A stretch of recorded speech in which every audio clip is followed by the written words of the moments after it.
Bienvenue dans Écrire librement, le podcast où l'on écrit en conscience, en émotion et parfois en archive. Aujourd'hui, je t'ouvre les coulisses d'une étape incontournable dans l'écriture de mon roman Héritage entremêlé et plus globalement dans beaucoup de romans où l'histoire avec un grand H a une importance primordiale. Je veux bien sûr parler du coup des recherches historiques. Mais attention, ce n'est pas un tuto universitaire, c'est un partage vivant, bienveillant et surtout accessible si tu veux écrire un roman ancré dans une époque précise sans te noyer dans les dates. Cet épisode est pour toi. Avant de me lancer dans les recherches, je me suis posé une question très simple. Qu'est-ce que je veux raconter ? Pas quelle date exacte pour tel uniforme, mais plutôt quelle époque, quel climat émotionnel, quels événements historiques traversent mes personnages. Pour Héritage entremêlé, je savais que je voulais parler de mémoire familiale de la Première Guerre mondiale à la Seconde Guerre mondiale et en passant par la guerre froide et la transmission du silence entre les générations. Donc j'ai ciblé mes recherches en fonction de l'émotion et du propos narratif, pas en fonction d'un programme d'histoire. Voici les 3 niveaux que j'ai utilisés et que tu peux reproduire. La première, la grande histoire, le contexte général. Pour ce faire, tu peux lire des livres fiables sur la période. Tu peux aussi regarder des documentaires fiables, encore une fois, où les reconstitutions historiques sont proches des sources qui existent à l'heure actuelle. Chercher les grandes lignes via aussi Internet, les dates clés, l'ambiance sociale, les conflits. Tu peux par ailleurs utiliser l'IA pour ça. Des applications comme ChatGPT peuvent être très utiles pour qu'ils te fassent un condensé de tout ce qui est important à savoir sur le contexte général de l'époque pour laquelle tu veux écrire.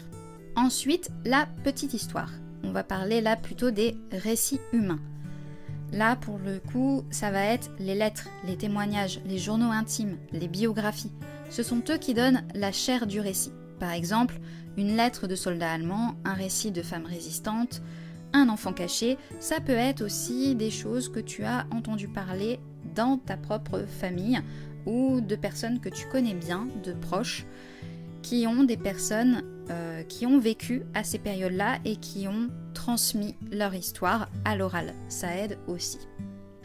Troisièmement, les détails du quotidien. Le côté réalisme. Qu'est-ce qu'on mangeait à cette époque ? Comment on s'habillait ? Quelle langue, quelle monnaie, quel vocabulaire ? Ce sont ces petits détails qui donnent vie à la scène. Et ce sont souvent ceux qu'on oublie en premier. Surtout en ce qui concerne le vocabulaire, certains mots n'existaient pas à telle ou telle époque. Par exemple, la fermeture éclair sur les vêtements a été utilisée assez tardivement et selon l'époque où tu écris, du coup, il ne faut pas que tes personnages aient des habits qui ont ce genre d'accessoires sur eux. Ça mélangerait les époques entre eux et ça ferait vraiment des anachronismes trop importants et ça pourrait perdre le lecteur ou lui donner de fausses informations sur l'époque en question. Ça serait un petit peu bête. Ensuite, voici quelques sources que j'ai utilisées et que tu peux adapter à ton sujet. Les livres documentaires grand public, sites de musées et d'institutions, comme le mémorial de la Shoah par exemple, si on part sur la Seconde Guerre mondiale, les podcasts d'historiens ou émissions radio, France Culture par exemple, les articles d'archives, de presse ou de musées aussi également. Certains musées ou bibliothèques ont des archives accessibles. Selon le projet que tu as, ça peut être très utile. Pour la petite anecdote, les archives sont des fois accessibles numériquement sur les sites universitaires ou des bibliothèques.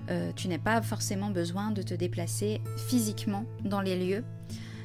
Après, ça va dépendre du sujet, bien entendu, mais la plupart du temps, s'il y a prescription par rapport à l'époque, etc., ça peut être assez facile d'accès déjà grâce à ton ordinateur.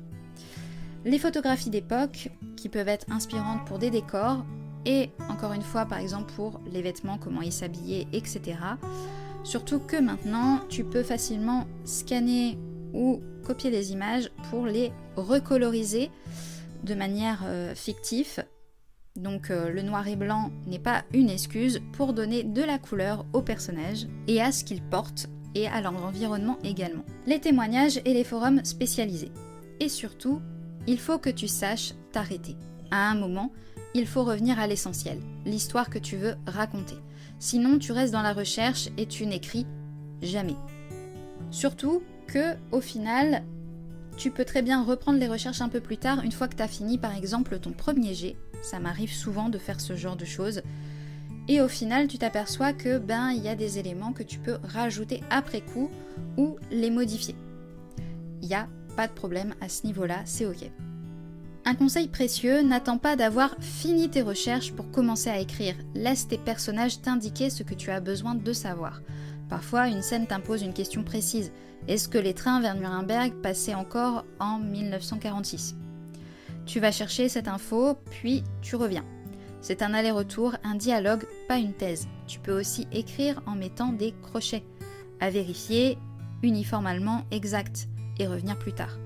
Encore par rapport à ça, si c'est trop fastidieux à chercher sur Google directement, n'hésite pas à poser cette question, même si elle est très précise, à ChatGPT ou une autre IA qui lui va pouvoir entrecroiser différentes informations sur le net et te donner une réponse la plus complète possible. Et des fois, ça peut te faire gagner un temps fou. Ce que j'ai compris avec Héritage Entremêlé, c'est que faire des recherches, c'est entrer en relation avec le passé, avec des voix, avec des gestes oubliés, et c'est aussi un moyen de se reconnecter à soi, car on choisit ce qu'on cherche en fonction de ce qu'on porte. Alors n'aie pas peur de te lancer, tu n'as pas besoin d'être historien ou historienne, tu as juste besoin d'écouter, de sentir et d'écrire. Merci d'avoir écouté cet épisode. Pour découvrir Héritage Entremêlé ou recevoir d'autres ressources, tu peux me retrouver sur écrirelibrement.com. Toutes les infos sont en barre de description. Et surtout, n'oublie pas que l'histoire est une matière vivante et que ton roman peut devenir une passerelle.